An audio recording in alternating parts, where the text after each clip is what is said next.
Ce matin, le ministre de l'Intérieur Bernard Cazeneuve était en visite à Toulon. Accueillis par le sénateur-maire Hubert Falco, ils ont pris le temps de déguster un café sur le port de Toulon avant de visiter le PC Sécurité et d'inspecter le dispositif mis en place pour les événements des 14 et 15 août qui auront lieu sur les plages du Mourillon. Vous savez, on est dans un contexte particulier qui risque d'être durable. Nous sommes le premier département touristique de France, le Var. Il y a des considérations sociales et il y a aussi des considérations économiques. Nous avons annulé les manifestations du 14 juillet car les conditions de sécurité n'étaient pas requises. Annuler les 14 et 15 août, c'était toucher durement le commerce local qui subit la crise comme sur l'ensemble de notre territoire français.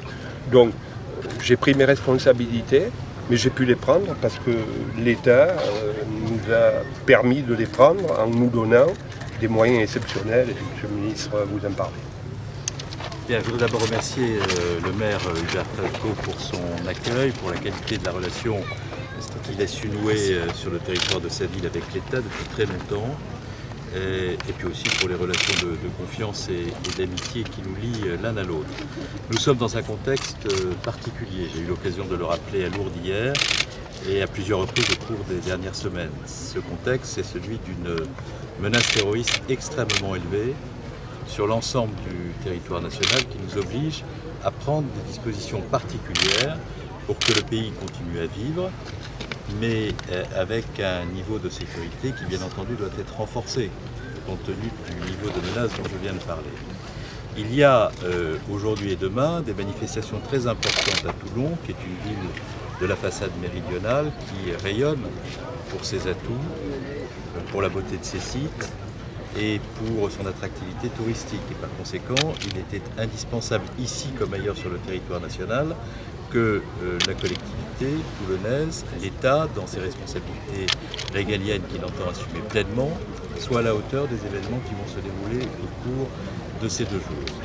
Pour cela, il fallait un dispositif de sécurité qui soit considérablement renforcé compte tenu de la menace par rapport à ce qui prévaut habituellement. Et c'est ce que nous avons conçu ensemble, la ville, l'État, en mettant les moyens qui doivent être mis pour assurer cette sécurité. D'ailleurs, vous voyez la présence des forces de sécurité intérieure, des militaires ici, sur la plage des Mourillons. Quels sont ces moyens?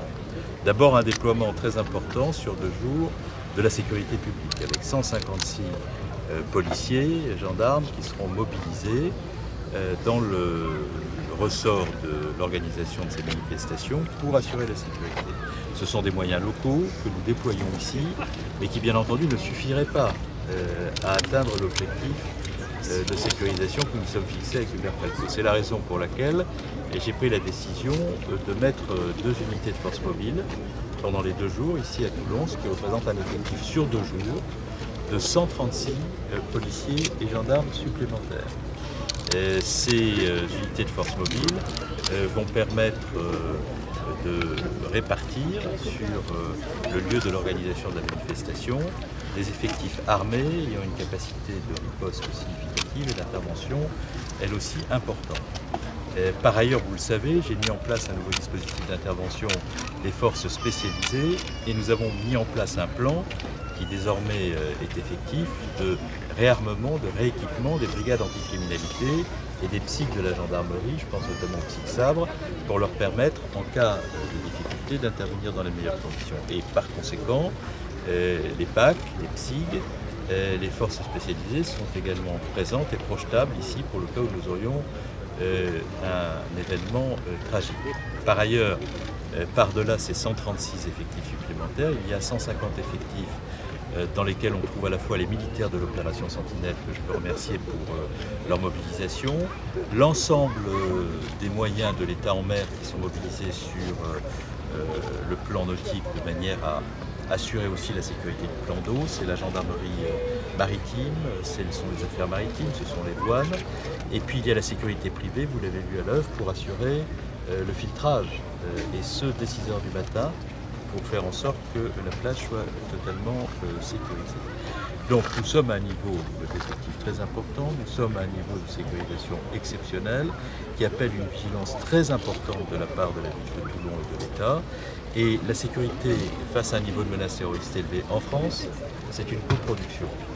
L'État assume totalement ses responsabilités en matière de sécurité et c'est la raison pour laquelle nous créons 9000 postes dans la police et la gendarmerie pour faire ce travail. C'est la raison pour laquelle nous créons des unités de force mobile supplémentaires. Il en a été supprimé 13 dans une période qui n'est pas si lointaine.